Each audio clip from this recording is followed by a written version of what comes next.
What is going on, guys? This is Miasin and welcome to the OCG Metagame breakdown number 5 and 6. Yes, I know the video quality is kind of garbage. It's because I don't have my camera on me. I can only really use my webcam. And even my webcam doesn't work, so I have to use like my laptop webcam, which is even worse. But yeah, anyways, we still have kind of a similar format, but not really. Actually, a lot of things changed because of Legacy of Destruction, and people are actually trying out the new decks, and they're actually kind of nice. So I think the last one also included Legacy of Destruction, yes, exactly, but people weren't really trying new things. Fire King was still good. Voiceless Voice was seeing a lot of play because of the new continuous spell card, but obviously things are changing more and more.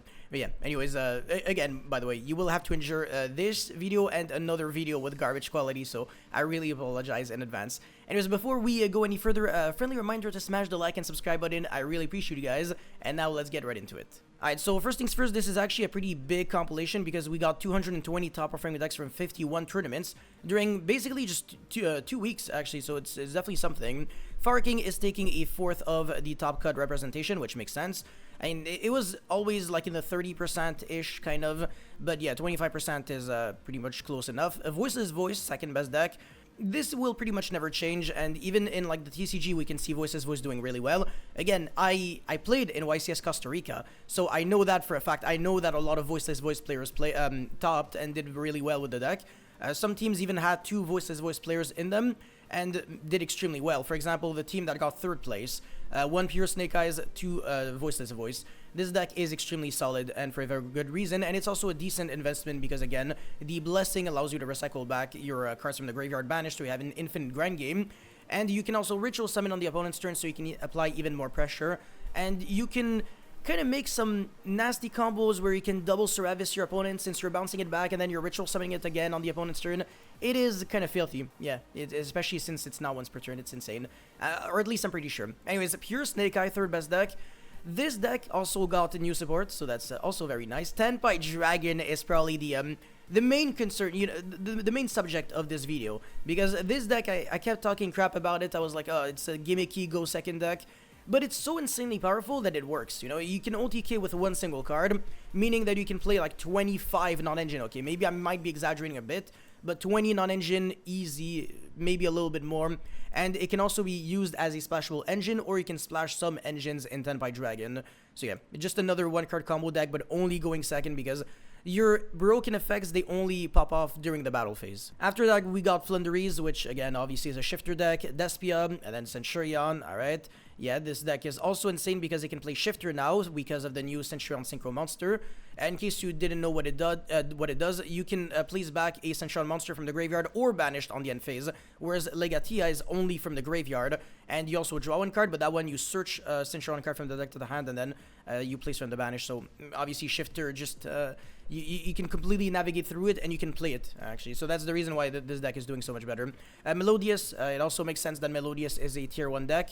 I kind of mentioned that as soon as I saw the new support for from Legacy of Destruction. The new support is so insane that Ostinato is like a 1-card combo, and I forgot the name, but there's like 2 spell cards that are broken. But yeah, Ostinato is like a Shuttle Fusion with basically no restriction, as long as you play Melodious cards in your deck, which I mean, it is what it is. But in the Melodious deck itself, it's not too bad. And yeah, you can play like 15 hand traps very easily, and you can even play Herald of Orange Light because all the monsters are fairy monsters. And you can recycle back Herald of Orange Light with the level 7 Melodious Diva or something. I forgot the name. And there's Ritual Beast, okay, shifter deck again. Yeah, that's not really beautiful to look at. Salamangerate, yeah, this deck has Code of Soul in the OCG, so it can do some pretty interesting combos. Infernoid, again, very good deck. Infernoid and Ritual Beast are definitely, well, and Ice Bearer are the 3 really broken decks from Terminal World. I'm always shocked to not really see too many Ice Bearers, though. I mean, here we can see 2. And 1 Runic Ice Bearer, so this guy did his homework, he knows how to play the deck. This deck is completely filthy, and you can draw, what, like 7 cards in the deck, because you got the draw 3 from the Crocosaur, and then draw 1 from Coral Dragon, and draw 3 from Runic Fountain. You're drawing so much that you're always going to see Runic cards. Anyways, we also have Rika, Synphospos, Rescue Ace, Labyrinth, Valmonica, Chimera, Dinosaur, Adamantipator, and Natura. I don't really care too much. Horus, Spiral, Magician, Sky Striker, Sprite Dragon. Oh my god, a lot of decks basically. Yubel is another very interesting one, but again, I am extremely disappointed that in this breakdown report there is barely any Yubel, but on that one we actually had a little bit more. Yeah, I mean, not really, yeah. Yeah, but people were trying out like fiend decks, you know, where you would just make like a. It's not really like an Unchained deck, but kind of you play like an Unchained engine. Even Labyrinth is doing it, where you're just making the Soul of Yama, and then you're searching Sharvara, which gets you the trap card. You can do something somewhat similar in Yubel, where you just play like minimalistic, or you play a lot of Unchained cards. So it's really up to you. Or you can play the not the Dark World, but the Sacred Beast package, Dark Beckoning Beast, and stuff like that with a continuous spell. So yeah, a lot of cool things that you can do, Yubel. Dinomorphia, okay, DD, Evil Eye, Exorcister, blah blah blah, a lot of irrelevant decks. A Lightsworn FTK, that is very interesting, okay. Manado, Marincess, Metabeat, Mechanco, Phantom Knights, bro, stop playing this deck. And yeah, okay, that's about it. Okay, cool, let's get into Fire King. So people are now considering playing Ghost Ogre in the side deck. I can understand, I mean, it's not really good against Fire King. You would want to believe that it's insane, but the Sanctuary can protect the island from being destroyed by destroying another fire. So Ghost Ogre, not necessarily ideal here, but you can use it against Tenpai Dragon because their field spell, it protects like their monsters from just about anything on the main phase, if I recall correctly. Like they all become unaffected by activated effects, which is ridiculous. So if you got like effect veilers, they all do nothing, but on the battle phase they do something. So the field spell is so broken that you really have to stop it, and it also searches a monster. So if you can stop the field spell with Ghost Ogre, it's going to be pretty nice. And Ghost Ogre also has a little bit of kind of overlap because you can also use it against Silent Forcing Barrier, or rather Voiceless Voice Barrier, which is the searcher for the Voiceless Voice deck. And the Centurion, I mean, you can ogre a bunch of things, but I don't really recommend ogring the field spell because they can chain the quick play and then place a Centurion monster from the deck in the spell and trap zone, and that way they keep their field spell. And then, yeah, okay, that it's also very interesting that Boral and the Dragon, the Link 5 monster, is a card that people are struggling to out because when you think about it, normal summon Veiler is already an out to Boral end, but if you don't have something very specific for it, you might really struggle. I believe it can be targeted by like spells and traps, so you can imperm it, but you can't target it with monster effects. So if you play like the Snake Eye Subversion, you might be able to out it. But again, Typhon is just like your best out, but here there's none of that. But at least there's Underworld Goddess, or not really. It has been mentioned. Yeah, so instead of Deco Talker, Heat Soul. I don't know how I feel about that, because for me, Heat Soul at least comes up really often. Underworld Goddess, I mean, it's a little bit more niche, but obviously things are going to change when we're going to be getting Legacy of Destruction, especially if people choose to, I don't know, just summon like big tower monsters. But then again, you can just play Typhon, and I think that just like does whatever you want to do. I don't even know if the Garunix Eternity comes up that often. And then, yeah, for the rest of the main deck, I mean, 2 Island and 1 Skyburn, I think that's just way too much. 10 Fire King cards is completely ridiculous. And yes, I know it's 10 by heart because there's always 6 monsters. You're never going to play more than 1 Ponix, 1 Arvada, or 1 Garunix. And then there's usually 2 spell cards, but there can be 3 or they can be 4. The 4 is the one I disagree with. And just about everything else I think is really clean. And the extra deck is also very standard from what I'm seeing. Phoenix and no access code. So no real way to OTK the opponent through Nibiru. Unless your hand is like godly, but I mean, it's unrealistic. And another interesting thing is that in the OCG, the trend of playing Divine Temple in the Fire King deck is not really a thing. But in the TCG, everybody's doing that, or at least a lot of people. And yet again, I don't know if you guys saw the UDS, but Jesse was playing Deltas and Solemn Strike. This was inspired from the OCG because they are doing that over there. And yeah, that's about it for Fire King. I think you guys are kind of getting fed up with that deck already, even though it just like came out. Voiceless Voice, okay. So Ghost Bell is pretty good, but not really, right? You want to play it because you're already playing the other hand shops and you don't really know what else is worth playing. Nibiru, I mean, it's a good one, but it might be dead against like the mirror match, for example, or like Despia, and a lot of people are playing decks that just do not care about Nibiru whatsoever. So do you really want to play into it? Maybe yes, maybe no. Anyways, I like the fact that it's only 4 ritual monsters because double Seravis and the Odd Ice Pendulum Grav Dragon, not really worth it. Apart from that, a lot of hand shops, right? I think 13, 3, 5, 8, 10, 13. Yeah, that's a lot. And only 2 pre-prep, but the lack, well, I guess the somewhat of a lack of a consistency is compensated by the fact that there are 3 Pot of Extravagance. Whether you're playing Prosperity or Extravagance in the TCG, I don't even think it matters that much. Both are very similar. You have the choice between quantity or quality, but usually in a deck like this, where pretty much every single card does the same thing anyways, I don't even think it matters. Like, for example, Saphira, Pre-Prep, and Silent Forcing Barrier, like these 3 cards, they're just identical, so I really don't care. Same thing with like Novox or Diviner. I don't really care which one I have in my hand because any of them is one card combo anyways. So if I can get my hands on hand traps and my engine, I think that's smart. And that's the reason why in the TCG, you might maybe want to consider Extravagance, especially considering the fact that the extra deck is 100% useless, or at least you can definitely play without it. The extra deck is not useless because you can use Dynamundo, like seriously, and you can climb into an access code using, well, I mean, Hita, I don't think it's real, but you can using Salamangreat Almirage, so any normal summon is Hita if you've got any other monster, and then you can climb into a Celine if you play a Veiler or Droll and Logbird. So that's pretty nice. I don't think there's any other spellcasters because this deck is just a bunch of fairy monsters. And then, yeah, again, access code. So if you got access code plus a Skull Guardian, that is also game. And it's not like your opponent can Nibiru you anyways. Your opponent will always side out Nibiru against you. Way too many going first cards to my liking. This is really way too much. 3 different dimension ground and 3 summon limit. 6 going first cards and then 9 going second cards.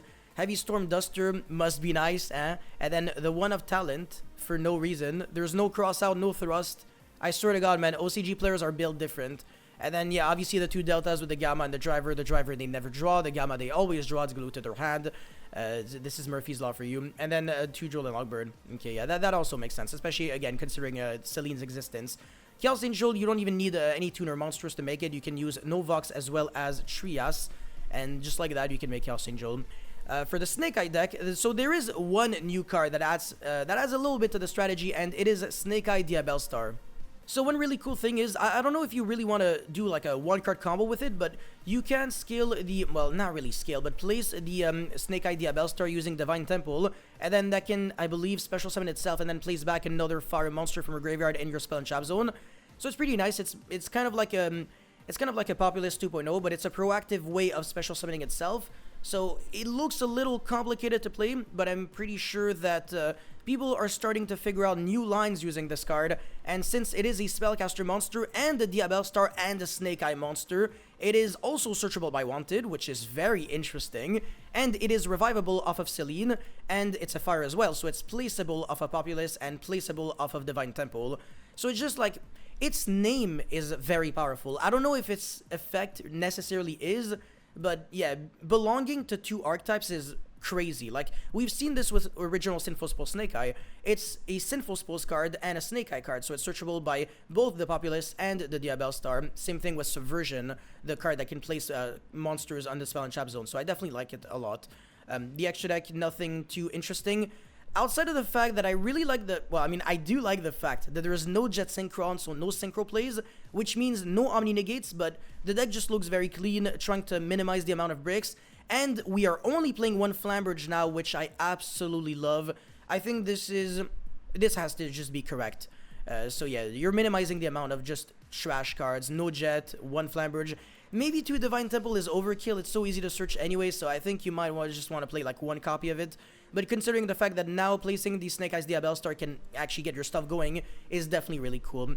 And yeah, I mean, more hand traps in the side deck because clearly, 5, 8, 11, 14 hand traps is not enough. You gotta side another 3, 6, 8, bruh. Anyways, finally we've got Tenpai Dragon, which is a really cancerous deck from what I'm seeing. So it's a going second deck, but going first, you can use Kaiser Colosseum in order to prevent your opponent from summoning too much, because you're only summoning 1 monster, because this is not a combo deck.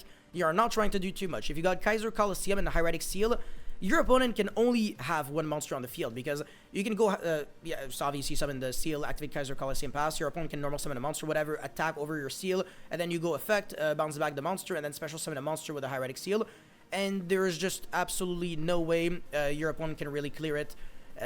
In main phase 2 at least, unless he has like non-engine cards, but like, yeah, this is really cancerous. It shouldn't be a thing. This card should be banned even in the OCG, because in the TCG it is banned. So this is going to be the big difference between OCG and TCG.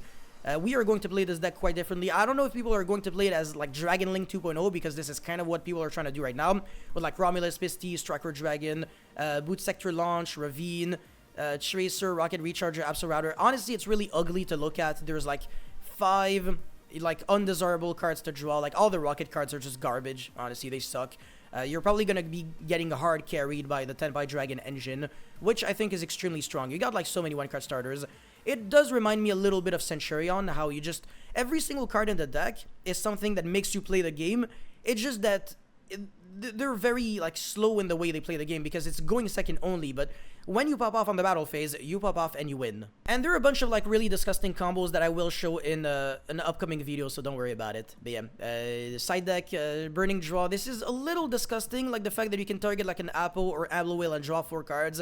The restriction is you cannot normal or special summon monsters the turn you activate this effect except fire monsters, but nobody cares, so it's pretty nice. But yeah, in conclusion, Legacy of Destruction is definitely having an impact on the metagame. Tenpai Dragon is definitely being a very respectable contender because people are now using Tenpai Dragon cards in, you know, a bunch of decks actually. I've seen like no, it wasn't Labyrinth, it was a Voiceless Voice, where the side deck was basically just Tenpai Dragon cards, because you're doing a conversion going second where you play them and then you just OTK your opponent, because people are not really used to seeing Voiceless Voice being played as like an aggressive deck, but with Tenpai Dragon cards, you can literally use them as an engine and do some really cool things.